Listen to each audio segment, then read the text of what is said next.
स्वागत है आपका द पॉलिटी मैडम में। ये गराज सेल क्या है और शॉक थेरेपी क्या है, आइए इसे समझते हैं 2 मिनट में। तो जब शीत युद्ध खत्म हो गया, सोवियत संघ का विघटन हो गया, तो रूस और पूर्वी यूरोप के देशों का क्या हुआ, Russia and east European country का क्या हुआ, क्या किया उन्होंने। अच्छा, उनका मेजर प्रॉब्लम था साम्यवादी कम्युनिज्म। तो अब उन्होंने शिफ्ट किया कम्युनिज्म से कैपिटलिज्म में, साम्यवादी से पूंजीवादी में। वो अपनी अर्थव्यवस्था को बदलना चाहते थे और इसमें उनकी हेल्प की आईएमएफ और वर्ल्ड बैंक ने।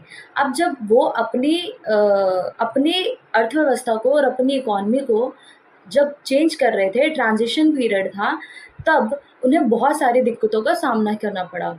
अब इसी मॉडल को बोला जाता है आघात पहुंचाकर उपचार करना, इंग्लिश में हीलिंग बाय शॉकिंग।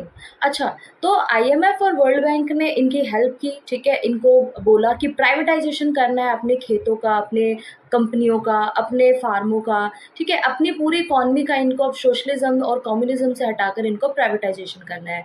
इसी प्रोसेस में इनको भारी नुकसान का सामना करना पड़ा, जैसे कि रूस में उसकी जो मुद्रा है रूबल, वो गिर गई, उसका पूरा अवमूल्यन हो गया, यानी कि महंगाई बढ़ गई, इन्फ्लेशन हो गया।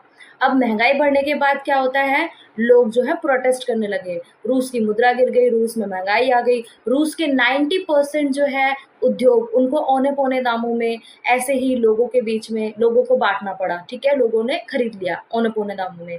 उसके बाद रूस का जो पूरा का पूरा जो आर्थिक व्यवस्था थी, वो पूरी तरीके से धराशायी हो गई।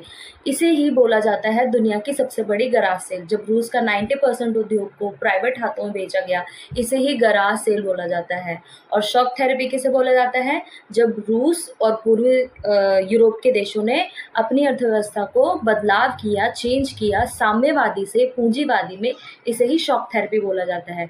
ये दोनों ही इम्पॉर्टेंट आपके बोर्ड के लिए बहुत ही ज़्यादा इम्पॉर्टेंट है। तो आई होप ये आपको समझ में आ गया होगा।